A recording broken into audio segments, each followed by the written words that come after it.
Dëgjues të Radio Dukagjinit, jemi në orët e fundit të këtij viti. Aktualisht edhe 3-4 orë kanë mbetur në vitin 2025. 25 para se me dalë në vitin 2026. Për fund, për ditën e fundit në vitin 2025 të emisionit Mix për Mix, kam vendosur me pas një intervist, pak me na këshillu dikush në aspektin financiar, se si me e planifiku vitin 2026 në disa pika. Fundi i vitit 2025 ka qenë i vështirë për krejt ky vit. Madje edhe Giorgia Meloni, kryeministre e Italisë, në adresimin e saj të fund vitit tha kështu. Po e them shpesh se po m'pëlqen si fjalë, tha fundi i vitit 2025 ka qenë i vështirë për të gjithë. Por mos u shqetësoni, tha, viti 2026 ka më qenë edhe më keq. Kështu tha ajo në adresimin e saj të fundit para qytetarëve, e unë po du me nis bisedën me mësafirin që kam në studio, është një ekspert financiar në vendin ton, vjen nga Banka Raiffeisen, që është Erik Roka. Mirë se erdhe, Roka. Përshëndetje, mirë se gjeta. Faleminderit shumë që gjete kohë me ardh, në përndryshe me Rokën jemi edhe shok, luajmë futboll, edhe na këshillon neve her pas her që qysh me a dal me financa, kështu që sot kemi marrë mendimin e tij për krejt juve dëgjues të Radio Dukagjinit. Roka, të pëlqej kjo thonja, a qëndron kjo thonja e Giorgia Melonit? Çka mendon ti, ka me kon vit më i vështirë 2026? Që Valon, spore faleminderit për ftesë, mirë po nuk po pajtona shumë, për shkak se një farë vizioni jo optimist, edhe na si qenje njerëzore jemi prim, gjithmonë me mendu pak ma pozitivisht, edhe nëse unë e kisha guxuar me mendu në këtë moment që viti 2026 ka me qenë edhe më i keq, atëherë çka është poenta e komplet jetës. Zonja Meloni në këtë rast ka ndoshta edhe disa probleme ose disa informacione që ne nuk e kemi në këtë rast, po më atë sa kemi ne, jem të parapa vit më të mirë se vitin 2025. Edhe për ty, ndoshta në aspektin e futbollit, se si vjes nuk ka që ja ka dashur edhe shumë, po të shohim. Po, më kanë mungu golat. Përndryshe, sa i përket Giorgia Melonit, ka pas borxhe shumë. Shteti i Italisë, domethënë huat që i ka marrë më herët, tash ka nisë me kthye dhe ju ka rëndu buxheti, po besoj na nuk krahasohet me ta. Me siguri e din, veç për perspektivë, Italia e ka përmirësimin më të mirë në 5 vjeçarin e fundit, ka aspekti i zhvillimit ekonomik, nuk është u pa mos si një shtet që e ka futur Evropën në krizë, po që potencialisht është të nxjerrë Evropën prej krizës. Më sa mirë. Po që ka pa në kosh, oj Giorgia. Mirë, po e nisim me pyetjen e parë. A duhet me fillu me kursy me datën 1 janar? Qysh me planifiku na me kursy për vitin 2026? Qysh me ja dalë se krizë?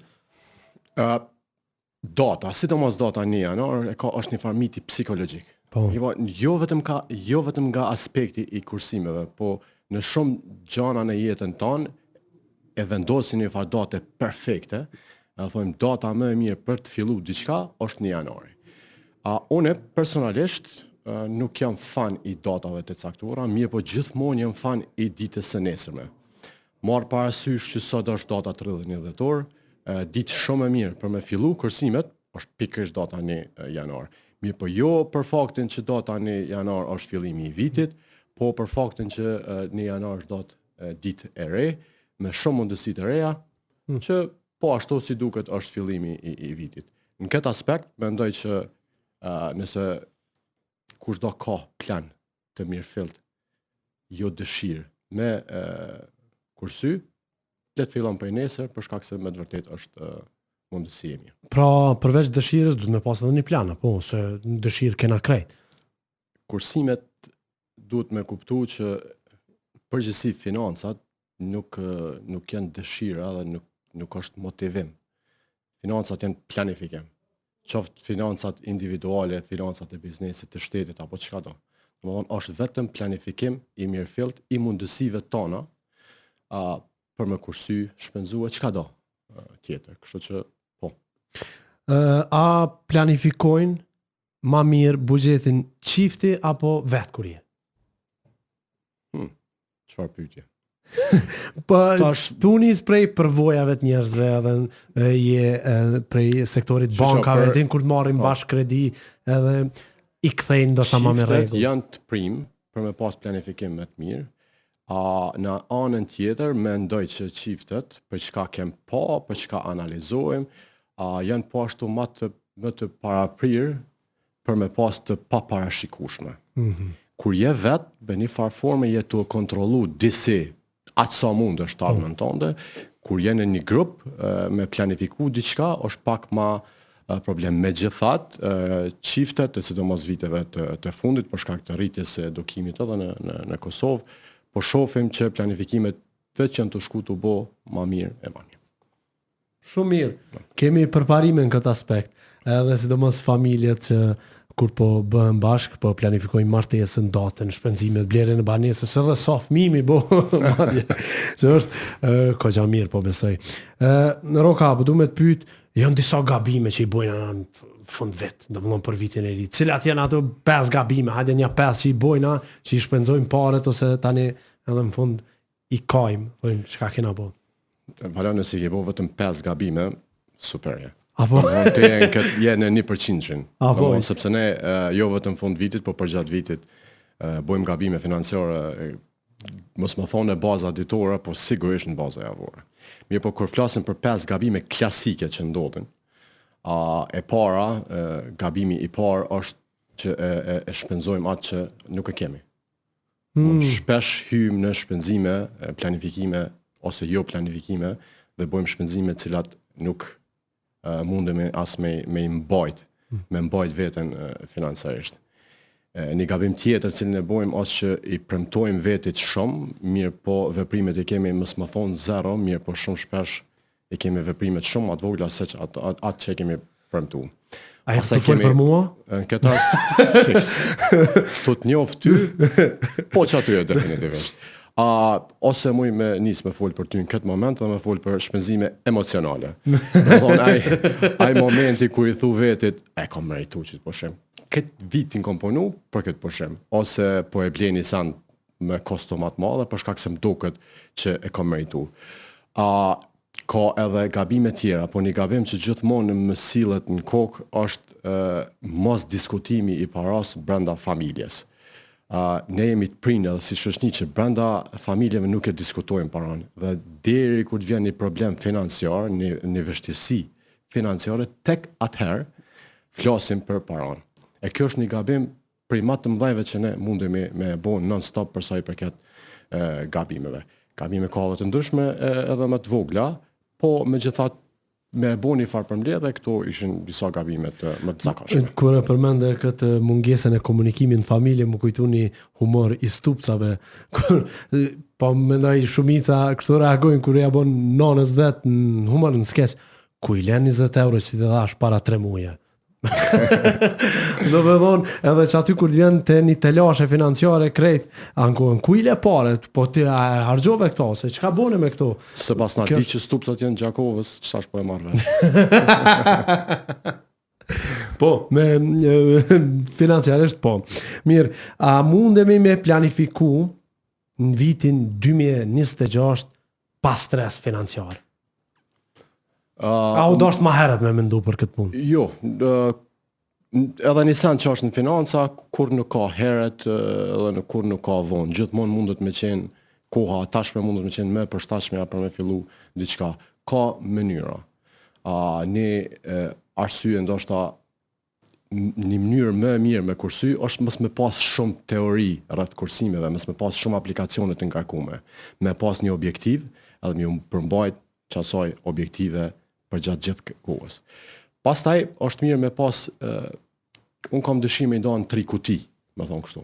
Kutia e parë është kutia e jetesës. Në kutia ku në fakt jetu kursy ose jetu punu për një pagu shpenzimet familjar, shpenzimet e mbjetesës, komunalit, shkollën, kurset, qiran, kredin, e shumë shpenzime tjera. Do më thonë, këto e në shpenzime të domazdoshme, cilat sot më konë punë nesër, mos me qenë. Të i ki. E dyta, i quim si shpenzime të qefit, në kuptimin e planifikimit. Do më thonë, e kini plan që në muajin qershor, donë me vizitu Barcelonën. Edhe nisë qyshtash me kursy. Nuk e pret muajin maj, mase me u ngushtu për me dash më shku në Barcelonë. Edhe shpenzimet ja. Shembull një laptop do me ble, një telefon, një diçka do me ble, e kursen. E treta për mu, sidomos që është edhe më e rëndësishme, është e ardhmja. Do më thonë, jetu kursy për të ardhmen. Nëse kursen për të ardhmen, atëherë gjithmonë duhet me pas parasysh, që duhesh me mundu, sa do që ki mundësi, në non-stop pa ndalë, në baza javore mujore, sa do pak me kursy, tu e pas parasysh të ardhmen. Sepse ne kem shumë sende të garantume, të ardhmen nuk e kemi garantume kur. Sot mundesh me pas punë, nes mundesh mos me pas punë, mundet me qenë një blokad, mundesh mos me pas të lashë shëndetësore, financiare e tjera. Kur e ke menduar dhe të ardhmen, atëherë sa do pak periudha e ardhshme, është më lehtë për shkak se ti ke qenë planifikues i mirëfillt financiar.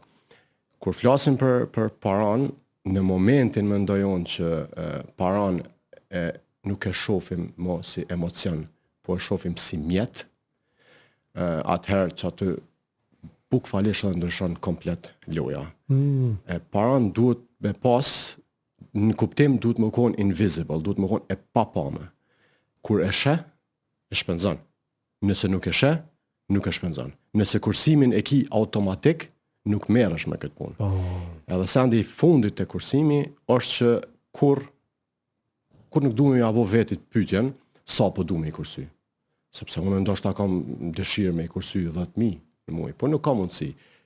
Pyetja është gjithmonë sa kam mundësi me kursy. Edhe me pas parasysh që mjetet grumbullohen edhe sa do pak që shpenzon brenda mundësive tuaja, pas një periudhe kohore ke me pas një portfolio ose një fond të tillë.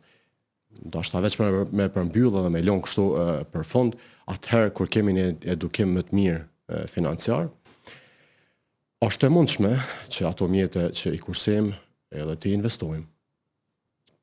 Kemi investimet ndryshme qoftë në tregje, ose në kursime bankare, ose kudo. Në ditë sotit ka mundësi shumë për me e rrit pjesën e kursimeve tua. Nëse veç i ki edhe ki mundësi sot dush sot për me investu edhe për me rrit, që po thu pjesën e kursimeve rrok, më pëlqej shumë kjo pjesa e trikutive që ndave buxhetin, besoj gjithë se cili duhet me planifiku ashtu për nëse dojmë me pas një tardhme më të mirë. Tregon pak a shumë, po ndalim pak të këto shpenzimet e qefit, që i përmende. Dikush ka qef me ble diçka të shtrejt, tesha, kerre, vetura. Çka janë këto shpenzimet të qefit? Pse kena qef me harxhu pare në sene që na bëhen bajat mas 2 dite, 3 dite? Përgjigjja më e mirë është sepse kem vujt shumë. Apo? Kem pas. Do më thonë, nuk mundemi me thonë ne si shtet, si popull që kemi pas të kalumen më të mirë në kuptimin financiar. Tash jem hap, nuk kem viza, kem punë më të mirë. Jemi me të zhvillun. Edhe rrjedhimisht kem qef më shumë. Kem qef, po, vëlla, shëtit pak me dal me pa dhe në... Nëse do veç me unis për i vetit, ato gjitha sendet që i përmendet ti, se cili për nesh i ka dëshirë, po jo gjithmonë se cili mundemi me mri. Ndoshta këtë vetë mundemi me mri me bo një vizit me një qytet, po jo me ble qatë garderobe në shtraj. Ndoshta me ble një vetur, po jo do mos dëshmërish edhe mi bo 2 vizita tjera. Që qefi është shumë i matshëm, edhe sa ma realist që me qefin, aq më mirë ke me qenë edhe ka aspekti financiar. Po ta thëmë një sen, që unë mendoj që kryesisht familjet po dhe njerëz të gabojnë mas shumë ti, është kur vendimet, në këtë rast edhe qefit, i marrin me emocione. Emocioni është këshilltari më i keq financiar. Nuk ka çdo vendim, në shumicën e rasteve se ka njëherë mundesh mja qëllu edhe me emocion me po një investim i cili të kthehet për mirë. Po në shumicën e rasteve kur një investim ose një vendim merret me emocion, atëherë ajo nuk është këshilltar i mirë dhe zakonisht rezultatet nuk janë shumë mirë. Gjithmonë thonë duhet më ufto, me lënë me prit emocionin me ra për me bë atë veprim, me ble ose me investu. Me planifiku. Me planifiku. Kjo është fjala më e mirë, është planifikimi. Valon po ashtu për përmendi vetë edhe një sen, pa ta ndëgju shumë moti për një për takimeve të përbashkëta si workshop që e kem pas për aspekti financiar, një person të ike që nëse dështon me planifiku, duhesh me planifiku me dështu. Që është te sot bjen pak kështu mirë po mase kur të Po, mendon. nëse se ke planifikuar, atër planifikoj dështimin, pra se Sepse pa planifikim nuk ka asgjë. Roka, faleminderit shumë për kohën, edhe për këto këshilla financiare që na the, dhe faleminderit shumë që krejt mu ma gjujte, po s'ka lidhje. Se paka shumë një 80% unë jam qaj as nuk planifikoj, edhe shpenzoj, edhe nejse. Gjithë ne jemi, Vanan, gjithë ne jemi. Unë juve ju uroj, shpresoj e uroj që vitin 2025 e keni pas të suksesshëm. 2026 e paqet më të suksesshme se 2025, po jo aq suksesshme sa vitin 2027. Roka, faleminderit shumë, edhe shumë suksese për ty në jetë, edhe profesionale, edhe personale, edhe krejt, e në futboll, s'kam që thëmë se ti jashtëzakonshëm je. Faleminderit. Dëgjues të Radio Dukagjinit, jemi në fund të emisionit Mix për Mix për këtë vit. Unë ju uroj gjithëve vitin e ri edhe një vit të mbar e të shëndetshëm për gjithë juve. Dëgjohemi përsëri në vitin 2026 me Mix për Mix, me disa ndryshime në konceptin e emisionit që do t'i planifikojmë, edhe në pjesën e dhuratave gjithsesi. Do ta ngrisim pak nivelin vitin 2026. Faleminderit shumë. Ciao ciao.